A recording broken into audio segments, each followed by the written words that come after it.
Great. Well, hello, everybody. Welcome to another CITL webinar. Today, welcome to another CITL webinar. Today, our title is Unlocking Potential, a collaborative roadmap to technology integration in special education.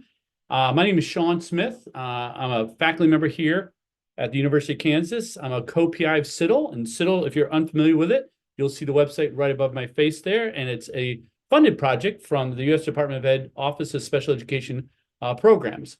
CITL itself is focused on integration of technology in personal preparation, leadership preparation, related service, early childhood. But what we wanted to talk to you today is about the Tech Alliance. And the Tech Alliance is an initiative that sits within CITL, and it has been an initiative where we're bringing together higher education faculty members in the areas of special education, early intervention, related services, and they're working with us. Our kickoff was just in October. And they're working over the rest of this academic year on really focusing on ways to effectively adopt and implement and utilize technologies, innovations, solutions to support individuals with disabilities. And in doing so, really enhance what they're doing in professional, personal preparation for the field. And so with that, today, what we thought we'd focus in on with this webinar is highlighting 5 of our 10 Alliance members. And you'll see there, of course, the mascots as well as their names. We're going to have folks here from California State University, Chico, Indiana State University, University of Hawaii, University of Maine, and also University of Central Missouri. So they'll be with us today. And of course, the next slide highlights who those individuals. Oh, wait, actually, no, I'm sorry. Switch slides on us. They actually are across the country, as you can see. And of course, we use this map just to kind of reinforce that where Kansas is, but they all got together with us in October of this year, not 2024, 2023. Now, that was my mistake, actually. I'm one of many. For those that know me well, lots of mistakes. But we got together, and collectively, we spent a day and a half really focused in on not only our individual and unique needs, which of course we'll be highlighting in just a moment, but collectively, an opportunity to learn across different institutions of higher education. And of course, that's representing the 5 today, but 10. And so doing so, really thinking about not only what our issues are, but what issues are collectively across several different institutions of higher education. So with the next slide, you'll see our panelists today are a variety of individuals. We'll get a chance to hear and meet those individuals as we go along here. The agenda for today is focused in on the fact that each institution is going to share with us a little bit about, of course, who they are, an overview of their program, their goals in the participation of this, and the rationale for why they're focusing on these goals, and an overview of their action plan. And of course, the there and the third bullet should have been THIR. I'm just letting you know my mistakes as we go along. Now, we're doing this for a couple different reasons. And so for you folks that are watching this as an archive, I want to reinforce this as well.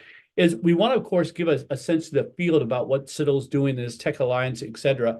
But we're also hoping folks that are watching this, stakeholders that are watching this, particularly from other institutions, are connecting with the fact that, oh, wait, that institution of higher education, that sounds very similar to my institution of higher education. Or the program, oh, you're doing a virtual graduate program, face-to-face undergraduate, and you're doing this across several campuses, and you have these types of challenges. That's very similar to us. And our hope is that in so doing, we might find some connections with, oh, University of Maine, you're doing the following. We're very similar. What are you learning? What are you focused on? I don't want to reinvent the wheel. Could you give us some insight? And so that's our hope, not only throughout this academic year, but post this project, as these folks tell their stories, other institutions of higher education can learn, adopt, and not reinvent the wheel, but instead go forward and build.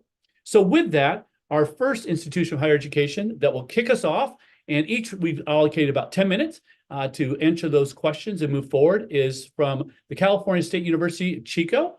And I'll let our colleagues introduce themselves and take it from there.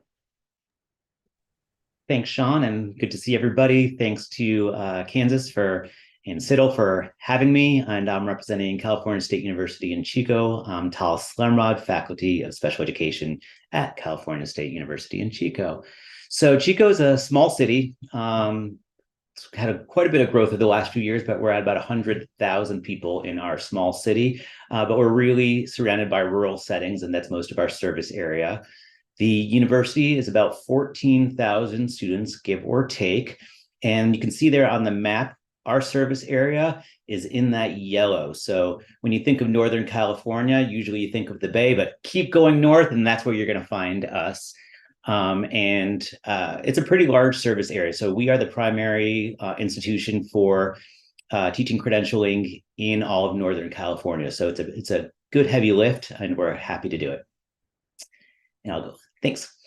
So our service area, as you saw there, it's pretty large. It's about the size of Ohio. So technology and utilizing technology in our programs and our degrees is pretty important, especially as we move into more asynchronous and remote learning and service. In our School of Education, we have about 300 credential students, of which we have currently 38 special education credential students. And breaking that down, we have 12 in our concurrent group, and that is a 1-year intensive program where students earn their special education credential and their general education credential at the same time. And then we have 26 students in our traditional special education pathways. And then within that, some of them are interns, so they're the teacher of record as they're earning their credential as well. And then in the department for the School of Education, we currently have 20 tenure track faculty and 26 lecturers or adjuncts. And so similar to, I'm sure, what many of my colleagues are experiencing, is a lot of part-time or tenure track faculty teaching a lot of courses. And then we also have in our special education pathways, we currently have 5 tenure track faculty and 8 lecturers. So the goal that we came up with for this project, and to really think about improving our practice in special education and technology, is really how are we going to be able to support our lecturers and adjuncts with technology and the professional development with that technology. Because as the previous slide showed, and I think this is kind of across the board in much of higher education, we're more and more dependent on these services and instruction from our lecturers and adjunct faculty.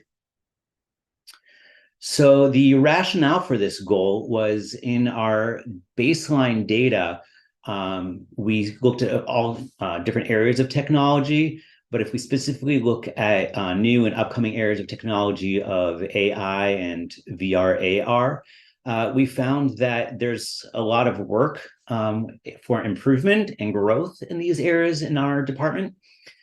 So you can see that if we specifically look at some of the faculty and instructors, we see that there's either neutral or strongly disagree in that there's really training and the use in those areas.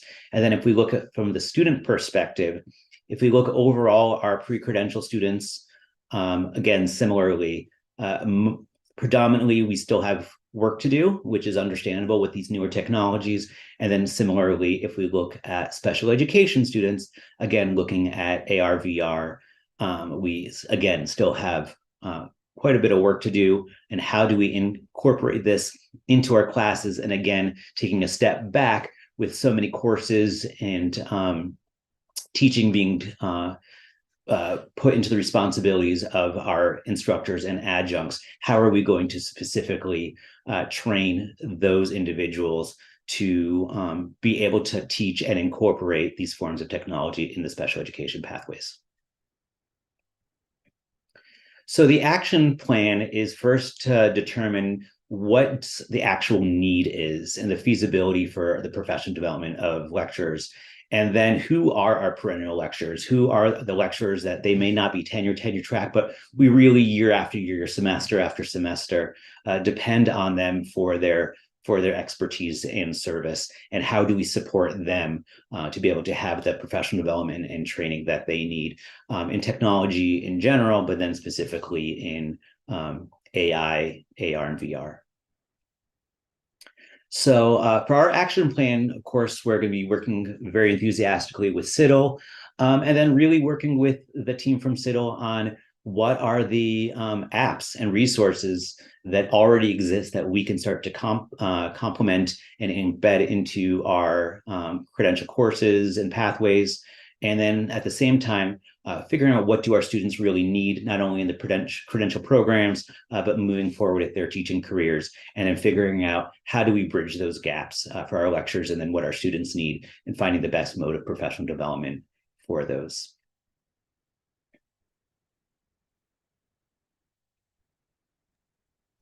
Okay, I guess I'm up next.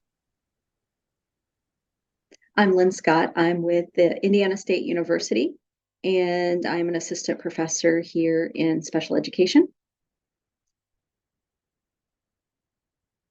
So just a little bit of information about our institution. We are in an urban setting located in Terre Haute, Indiana. So that's right in the crossroads of America. So we are within an urban setting, but the rural areas are not too far out of reach. So we do have people who commute across the state, and as we offer online programs as well. So we sort of have an opportunity to touch base with lots of different modalities of students. But Indiana State University started back in 1870 as an Indiana State Normal School when different normal schools were being started up across the nation. And at that time, in 1908, they had awarded the first bachelor's degree. So we've had a long-standing history of over 150 years of teaching and preparing educators across the state. And so that just a little bit of a long-standing history. And with that, with over 29 institutions around the state in some capacity, allowing instruction for educators to some degree, over 40% of the majority of the teachers in Indiana receive a degree from Indiana State University. I'll go ahead and move into the overview of the department here. So we are a smaller institution when it comes to comparison of enrollment, with generally around that 9,000, 9,500 mark. And so I'm reminded sometimes that although special education is a concentration within our total by College of Education, within our building here, we do house 5 different centers and institutes. And so just a little bit about some of those there. The Early Childhood Education Center is here on campus.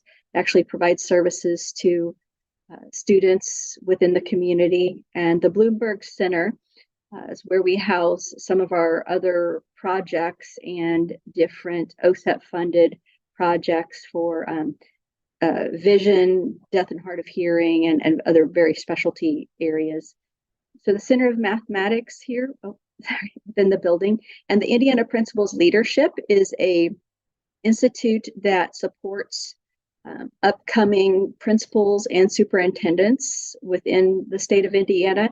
And so, oftentimes our teachers then maybe move on to an administrative role. So we sort of have that far-reaching capacity within the Bloomberg Center and specializing interdisciplinary studies of special education. But then right down the hall, we also have the ability to collaborate within the leadership components of principals. And then the Gross-Gene Clinic is an area where we serve communication disorders, social work, and school counseling. So a pretty far reach that is all housed within the building. And so being able to do this work with CITL, and although we are a very small program, when you consider just special education, that we have 2 faculty members. So I am a party of, one of 2.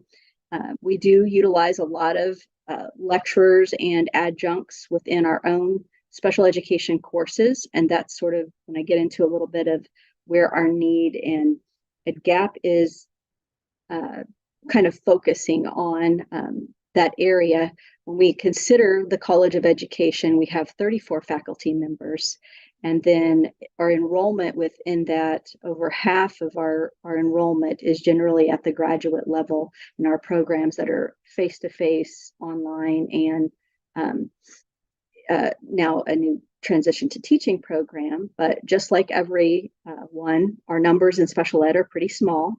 And last year we had graduated 13 students with a special education degree specifically. So out of the 339 overview in education. So our goal that we had came up with in kind of all-encompassing, but then having some benchmarks along the way as to how we're going to accomplish this in addressing that area of utilizing our adjuncts who are teaching specific courses, and what kind of course might we focus on here initially, but creating this model in developing a self-assessment rubric that we could develop and then utilize so that our faculty and adjunct could then sort of gauge where are they within their own courses. Because if you don't know what direction you need to be going, or even what you're missing out on,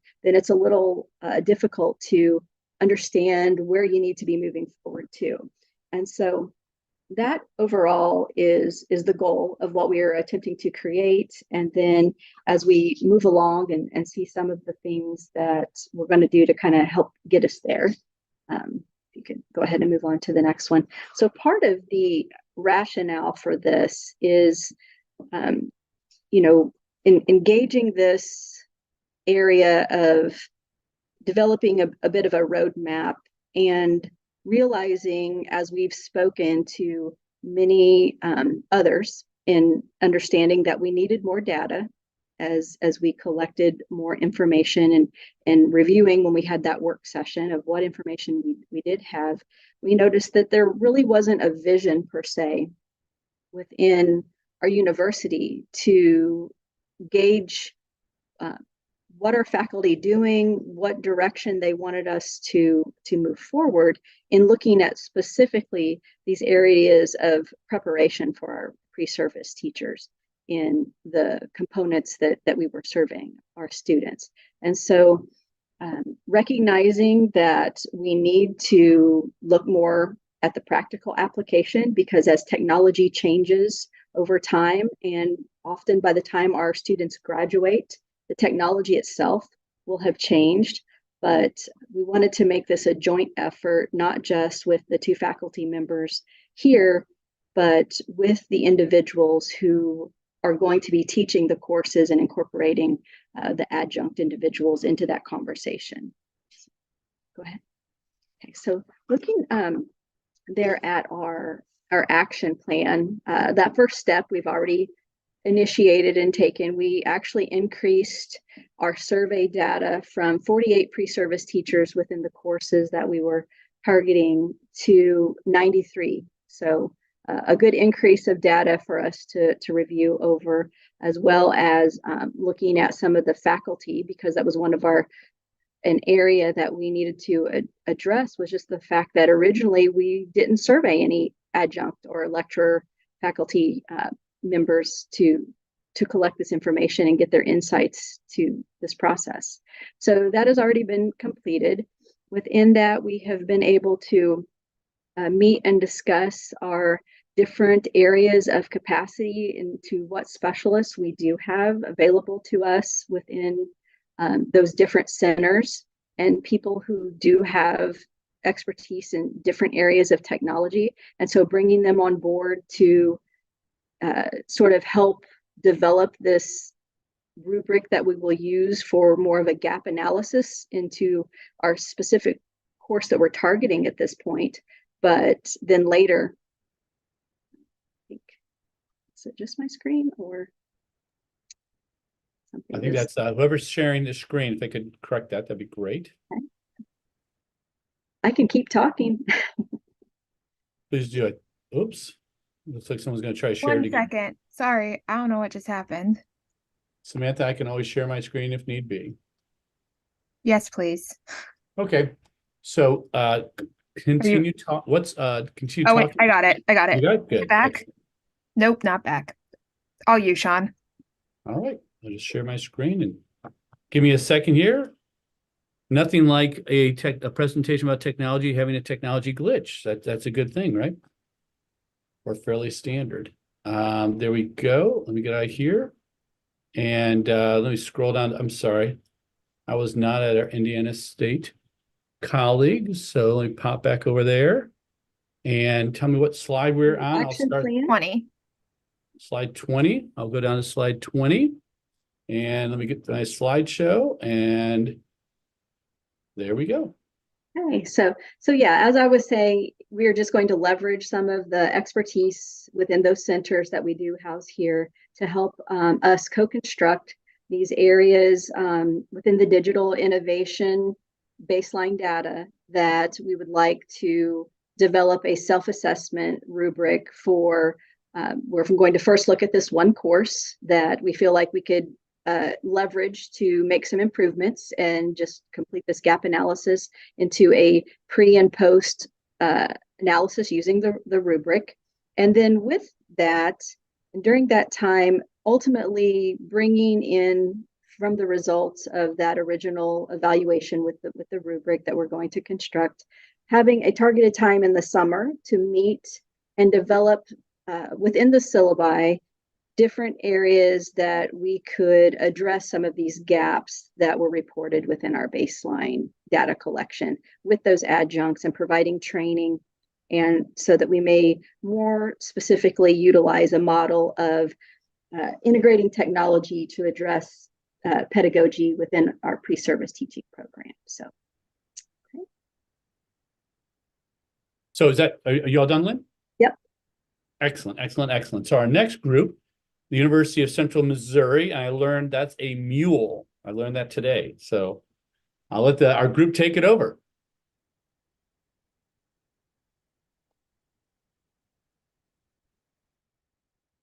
And Teresa, if you're going to start, there you go. You're Yes, sorry. That's all right. It wouldn't unmute. So, yeah, I'm Teresa Vollrath, and there are actually 5 of us on this webinar today. I'll just let them introduce themselves quickly. Dr. Lamb Chestnut, Piqua, do you want to introduce yourself? Hi, my name is Piqua Lamb Chestnut, and I'm with UCM. Yes. And Lane Maxey? Hey, Lane Maxey. I'm an assistant professor at UCM. And Lisa Robbins? Hi, I'm Lisa Robbins. I am the chair of the Special Ed and Behavior Analysis Department at UCM. And Tara Williams. Hi, I'm Tara Williams, and I'm an instructor at UCM. Okay, thank you guys. All right, so I think for an overview of our institution, Warrensburg is located about 50 miles southeast of Kansas City. We have 2 campuses. Our main campus is, of course, Warrensburg. Our other campus, we have an extended campus in Lee Summit, Missouri. So, which is just about 20 to 30 miles, maybe not even that long from Kansas City. We have over 150 programs of study at both the baccalaureate and graduate levels.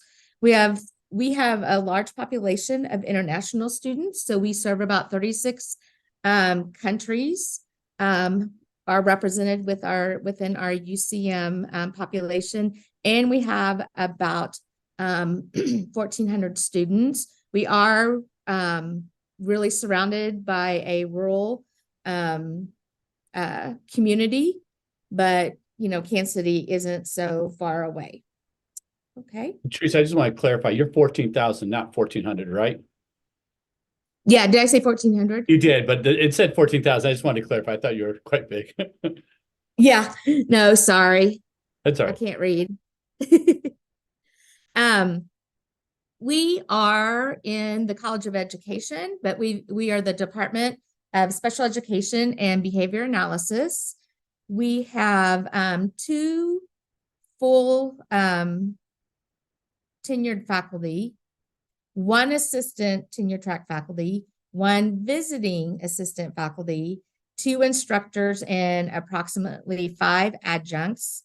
We have a variety of programs at the undergraduate and graduate level. So at the undergraduate level, our courses are mainly face-to-face, but we do have some hybrid and online courses.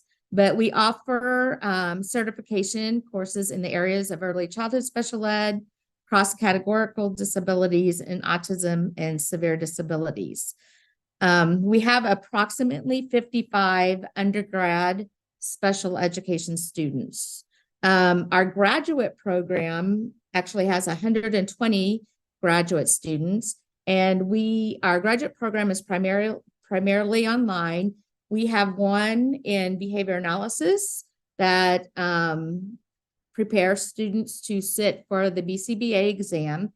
And then we have the Masters in Special Education. We have one that is in general special education, where students can select their area of emphasis, whether it's autism or early childhood or cross-cat. And then we have one specifically for the area of autism.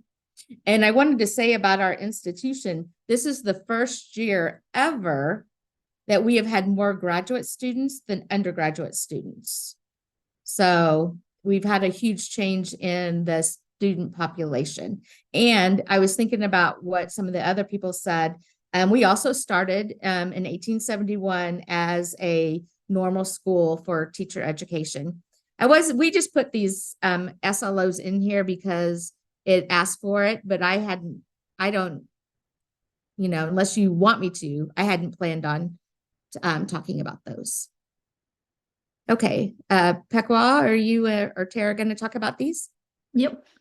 So we would like to talk about our rationale first, because that actually, drive our goal. So one of the challenge that, and you probably heard that challenge from other institutions too, is, keeping up with technology, right? And so we found out that a lot of the time students ask us, hey, how do we do this? How do we integrate, whatever technology is out there to help students? And then we as faculties will then come up with a model or answer. And then we use our existing knowledge to teach students. And a lot of the time these answers is either outdated, and or the school districts are not using that technology. So students are having a hard time, connecting with the outside world that's ever changing in terms of technology. So we our current state is kind of pretty much we're in our little own bubble that limits us in terms of knowledge of new existing technology. So this visual pretty much represents we're in our little bubble, and there's a lot of good stuff out there, and then we're not having access to, or we're having challenge and trouble accessing to.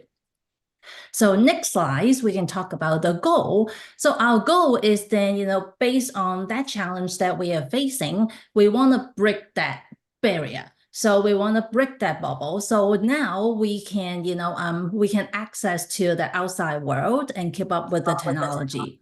So, but the challenge is it's hard because there's always new things come up, every day we hear a new app or new, website or new something.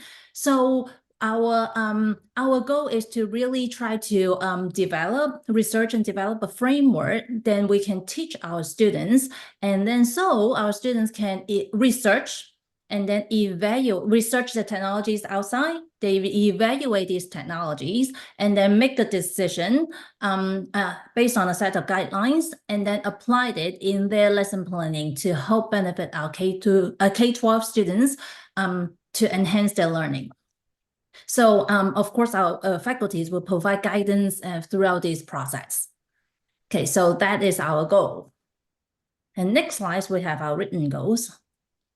And I'll pass you over to Tara. Okay, thank you so much. If you want to go ahead and move on to the next slide, we've developed kind of a 6-step action plan.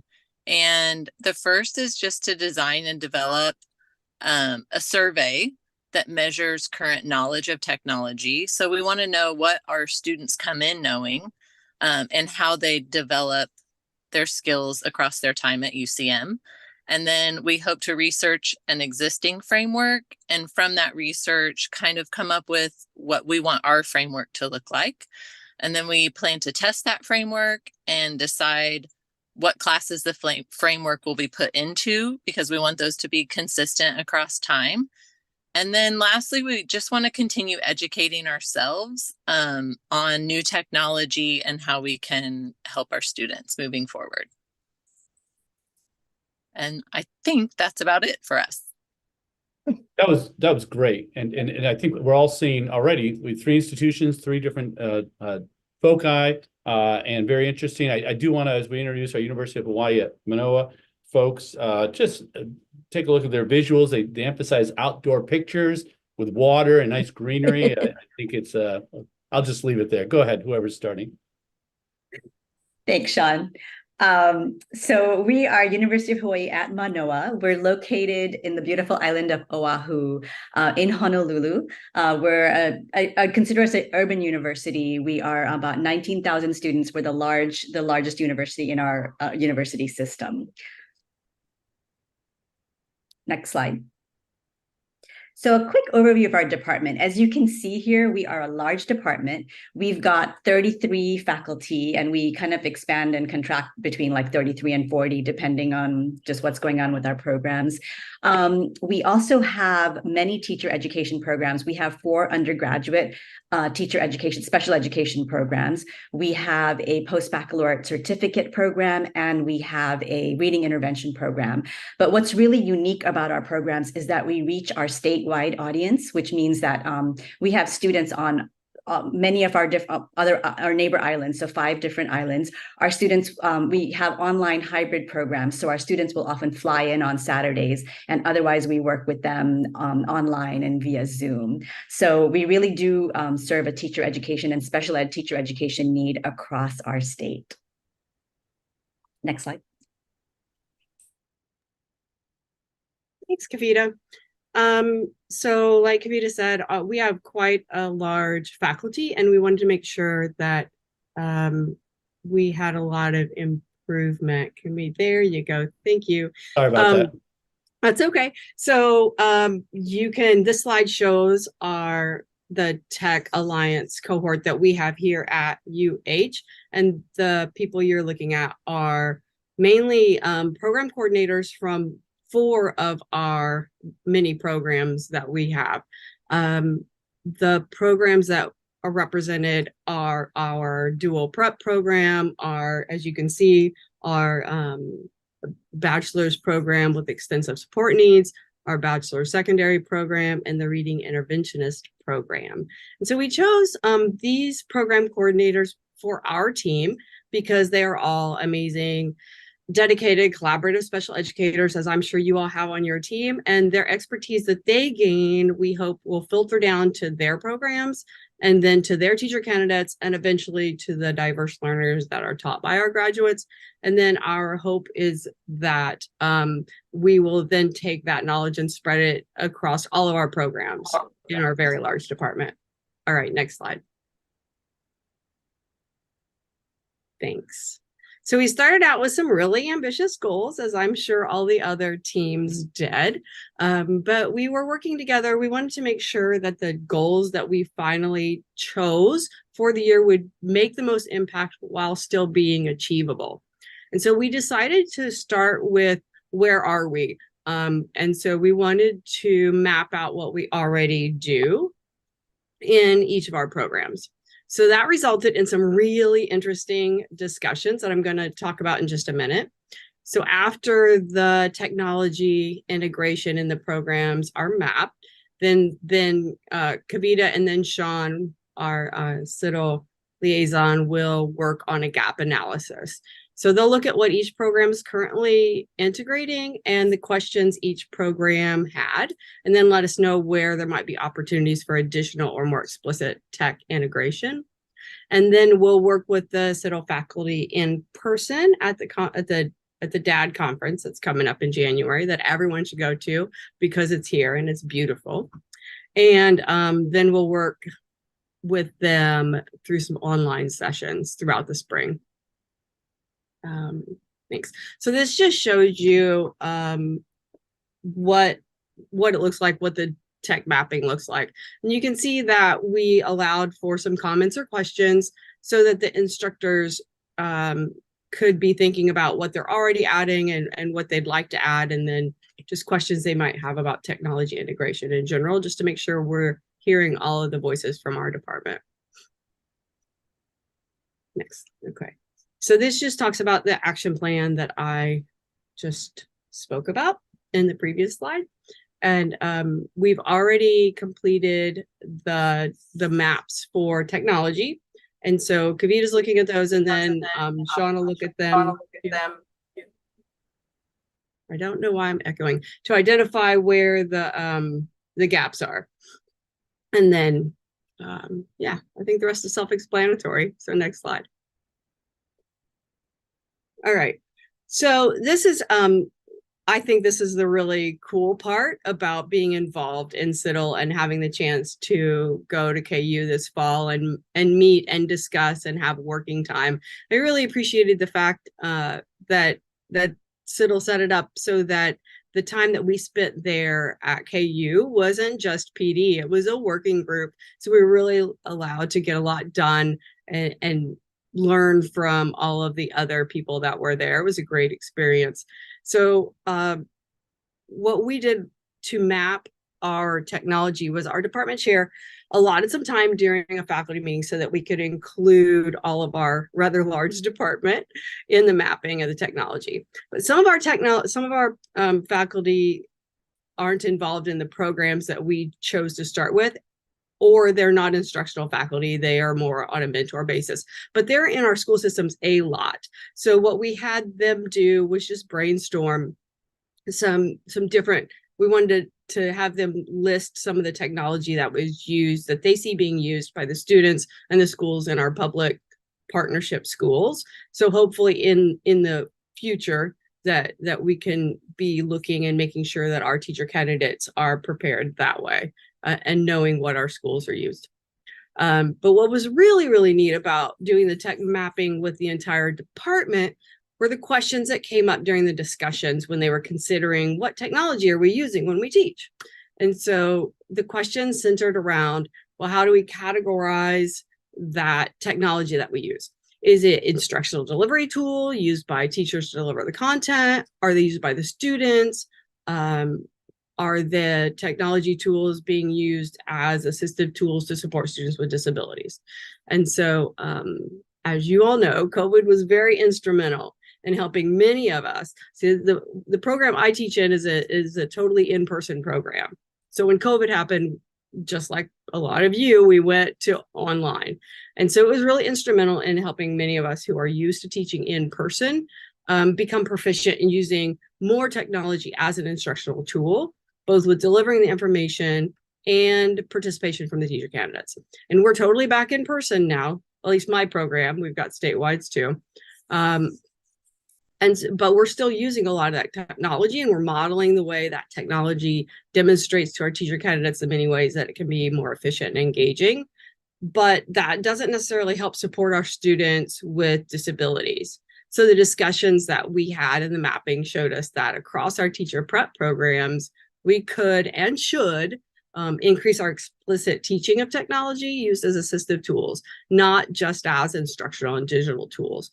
And that's where we're really hoping that Sean and the CITL team can work with us and help us out with that. It was great to see that all of our programs use various tech tools. Some programs have a course that specifically addresses special ed technology, and we already see areas to integrate additional technology within the courses in all of our programs. So last slide. This is one of our, some of our teacher candidates. See, I chose the slide, Sean, to demonstrate the engagement and fun our teacher candidates have. The background's just secondary. So I thought this is where you held classes. I thought that you were trying to say so. We sometimes do hold classes out there. So we're really excited to be part of the CITL Tech Alliance. So we're really looking forward to continuing to hear about everyone's project as the year progresses. We're especially really excited to have the opportunity to really examine our use of technology in our courses and to make explicit change. And we'll see some of you at DAD in January. All right, the University of Maine is up next. Hi, everyone. I'm Melissa Cuba, Assistant Professor of Special Education at the University of Maine, and I'm here with my colleagues, Sarah Flanagan and Sarah Howarth. And I'm going to get us started talking a little bit about our context. All right, so here we're, celebrating graduation as a team. And so just to provide a little bit of information about UMaine, so not only are we classified as an R1 research university, but we're also Maine's only public research university, inclusive of land-grant research. And what's really interesting about our population is that our students are representative of 50 states and 81 countries, and that our faculty and students conduct research in every county in Maine, on all continents, and in all of the oceans of the world. And so our campus is 660 acres. The setting itself is in a rural space in Orono, less than an hour from Acadia National Park. It's in a classic college town, and our campus has 15 miles of running, biking, and cross-country skiing trails on campus. So it's really ideal for people who love the outdoors in all seasons. And in terms of our programs, we have over 100 both undergraduate and graduate programs. And so now my colleague, Sarah Flanagan, is going to talk about our department. Hello. So our special education program lives within the School of Learning and Teaching, and we currently have 3 full-time faculty. We do have 1 lecturer. However, this person is under contract with the state and predominantly does work statewide and teaches courses in PBIS. Given our high number of students, we have up to 10 adjuncts every semester to support our course offerings. Because Maine is so big and our students are all over the state, even all over the country, our program is 100% online at the graduate level. We only have a graduate program for special education.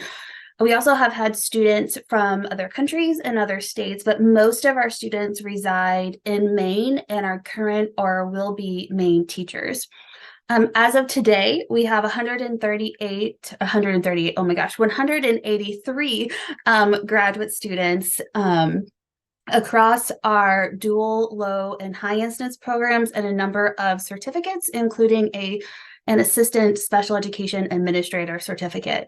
The point about program learning outcomes, I won't go too much into, but they are aligned to CEC standards. All of our courses are aligned to those standards. And now I will hand it to Sarah Howarth. Hi, everybody. We have been working hard, as I'm sure all of you have, on your technology integration plans, and we've narrowed down our ambitious goal list to 4. So we're hoping to work across our college with our colleagues in the general education programs in literacy and curriculum and instruction and STEM, and the Master's in the Art of Teaching program, to increase capacity to bring practical applications of the concepts taught in these prep courses and increased accessibility to resources for all pre-service teachers in our college. Big goal, right? And then we're hoping to work in conjunction with the administrative team, the faculty advisory committee, and curriculum committees to develop a vision of how technology can add value across our whole teacher prep program for inclusive practices. We're also hoping to increase the effectiveness of faculty's use of technology and modeling the use of technology to support diverse learners in their virtual and hybrid learning environments. And we're also, I don't know if any of you also have this challenge, but we're working closely with our university system IT department to help to alleviate the paperwork burden for allowing our online students to access freely available resources that they have access to in their classrooms, but are challenging to get integrated into our LMS because of IT policies. Can you go to the next slide? And one of the rationales for these goals is because, could you go back? Thanks. One of the rationales, Sorry, Sarah. That's okay, is that our survey showed that the teaching faculty, their knowledge and use of assistive technology and designing lessons with technology. These first two circles were way lower than we would hope, that they are being challenged in these areas. And not surprisingly, the use of VR and AR is also an area that we'd like to focus on. But hopefully in the future, we'd like to start with the foundational skills first. Next slide, please. And so part of our action plan is to work as a team, as we do really well here in Maine. We work very closely with our administrative team, the deans and associate deans, and also the Maine Department of Education, to develop curriculum committees and develop a vision of how tech can add value to our teacher prep program. So we're looking to build capacity across our colleagues, specifically on their knowledge expansion and the use of universal design for learning. And we will be providing faculty-focused mini professional development opportunities in our school and our college. And we're also going to create, along with our alliance here with the CITL Tech Alliance, UDL tools and resources to share with our School of Learning and Teaching colleagues. Next slide, please. And lastly, we're hoping to create, we have the Maine access to inclusive educational resources, which is housed in our college, and it's 100% funded through IDEA pass-through funding at the state level. And it is kind of our state technical assistance center for PD, for teachers on inclusive practices. So we're hoping to use some of the resources that we create for that, and updating our college website to reflect similar inclusive practices, and working closely with our Maine Site Center on making sure all education preparation faculty are aware of these tools. And we're hoping to develop and collect pre and post survey data specific to the outcomes for our students who, because most of them are graduate students, 90% of them are, they are working in classrooms right now in Maine. So they are in-service teachers. So we're looking to develop a more specific tool to access the knowledge of in-service teachers, because the survey that was used before was more targeted at pre-service teachers. So that's us.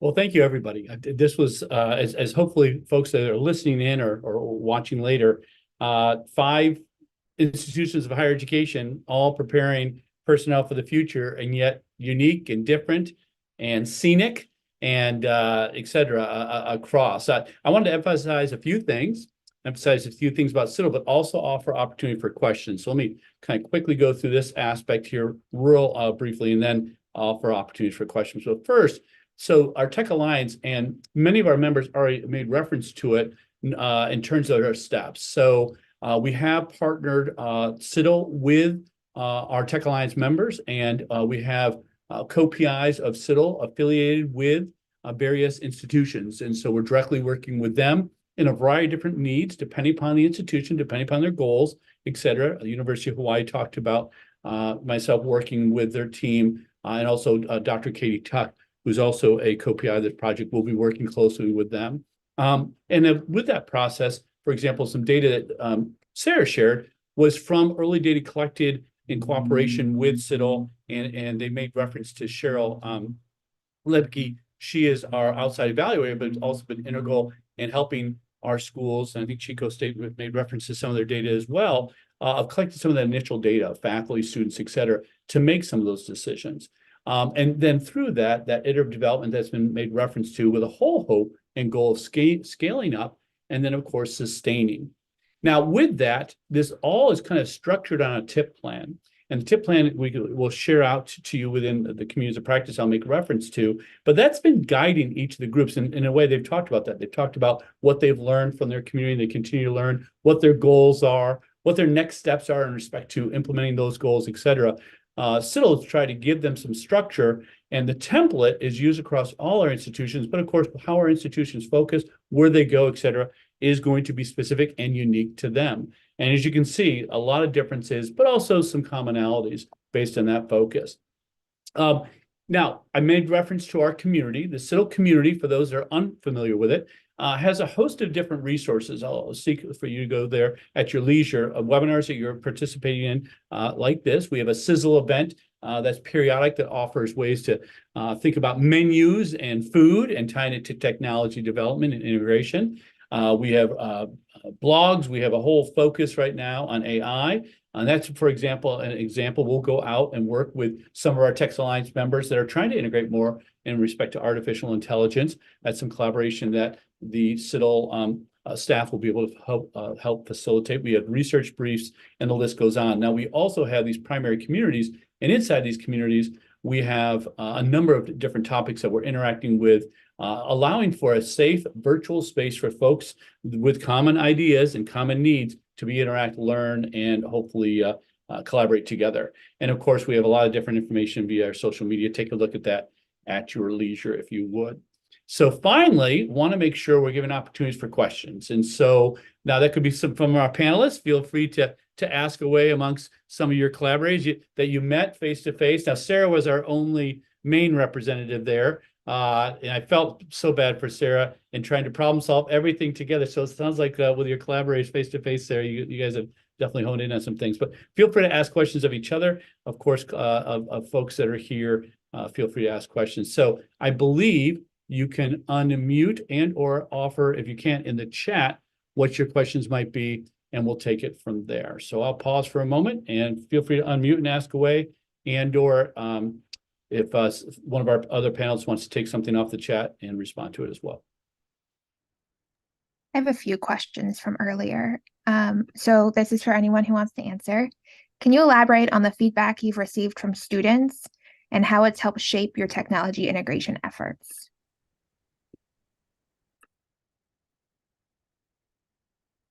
Feel free, panelists, to jump in. Could you repeat that one more time? I'm sorry. Yeah, and I'll stick it in the chat too. Can you elaborate on the feedback you've received from your students, so separate from the data? What feedback have you gotten since you've started this process? I can speak to it a little bit. Is it okay? Go for it. Go for it. Sorry. So one of the things I noted specifically from some students that I meet with regularly, because I'm also a faculty sponsor for our CEC student chapter, and in gathering information from them, and partly because of the effects of COVID and us being a professional development school associated member, our students spend a lot of time out in the field. And what they were expressing is sometimes when they go out into the field, they're not feeling prepared because teachers that are, supervising them or mentoring them just assume because of their age that they just know all of this tech stuff and that they're already prepared, and have even been upset with them because they don't know how to do certain things. And so as I, gathered information that they were, the last few years of their high school setting were during COVID. So a lot of things, even smart boards, they didn't necessarily have access to, or in their buildings, or a chance to have hands-on learning, to even, develop those skills as a student to then transfer into as a teacher. And so having that practical application so that we aren't just, as faculty members teaching within our own realm of delivering content and having ways that they can practice, but then also letting them understand that how we use tools within our modalities can also be extended to how do they engage as a student themselves, that then could take further into what they might do when they are sort of driving the ship in their own classroom. But that was sort of a little bit of information that I hadn't really thought about, just as them as a student and where they sort of are within their own education and how things have transpired over the last few years, and that it's still an area that needs to be specifically targeted. I have another question if anybody else doesn't have a response to that one. Sarah, did you want to share? Go for it. Yeah, I've got a quick response. Just for fun, nothing formal. In my online classes, I asked my students to use a few AI tools because in my perspective, if they don't play with it, they don't know what they're, thinking about. And I asked them to play with prompting a few AI tools and to have a discussion with me through video chats about how they might use this in their classroom instruction. And quite a few used it to prompt some information that they might share with parents of newly diagnosed students with disabilities, or with gen ed teachers that they co-teach with, for skills that they might not have right away, and want to share some information with them. And they said it was really useful because it gave them some frameworks and outlines to use to personalize letters home, or notes to their colleagues, or newsletters for their teams, their grade level teams. And I just thought that was a really interesting thing to let them talk about how they might use it, as opposed to me telling them what they should be using it for. So I'm just going to put that out there. I love that. And it's the perfect segue into my next question, which is, we're in this really exciting time of technology and innovation and like booming of all this stuff. How do you see the future of technology and special education evolving, and what excites you most about it as you're doing this work? I'll jump if that's okay. Go for it. Yeah, it's an For open me, I think what's question. exciting is providing accessibility that otherwise might not have been there, whether for it's our remote learners or individuals that need to utilize accommodations, and having more access to either using those accommodations or to the accommodations themselves, via AI for, let's say, a student with a learning disability, be able to draft something, an email, a report, an essay. AI for a student that might otherwise not be able to actually physically be somewhere. So I think there's a lot of potential really cool things that are going to be used in special education. But I think also it transforms how we use technology to connect with each other, and really distinguish whether technology historically has really just been more of a transactional type of relationship, and really moving that towards this connective nature, and how are we using technology to connect not only with the material, but with our peers and our communities. Thank you. Anybody else excited about anything with technology? I mean, I know we all are, but that wants to share? All right, well, Sean, or Dr. Smith, we are almost out of time. I'm going to turn it over to you to wrap us up and Well, close first us of all, I out. can't thank the panelists enough, not only to participate as Technical Alliance members, but also to spend an hour with us today to share out to the broader community. This is, I'm such a believer that the examples you guys will not only, yes, you're thinking internally, you're thinking about the work you're doing for your institution, but I know this is going to benefit the entire field, because we hear from individuals that have 2 or 3 faculty members and several adjuncts versus people that have large departments, and they're all asking these questions that you guys are spending some time on. And so just to get a little flavor, knowing that you're only a little over a month in, by May and June, I can't wait to see what you create, not only for yourselves, but of course, what we'll be able to share out to the community. So this is our first effort to share out to the community. We'll have another one of these in the near future after the holidays to emphasize what our other 5 Alliance members are doing. And I hope for those listening now or later that feel free to reach out to our Alliance members. Of course, all that information is there about who they are. And of course, us at CITL here, not only on the Tech Alliance, but a number of the other initiatives that we're trying to facilitate to get this outcome of technology integration into the professionals that we prepare. So thank you so much, everybody. Have a great rest of the, I'm not sure, in Hawaii, the great rest of the morning, right? So, and the rest of us, the great rest of the afternoon or evening. So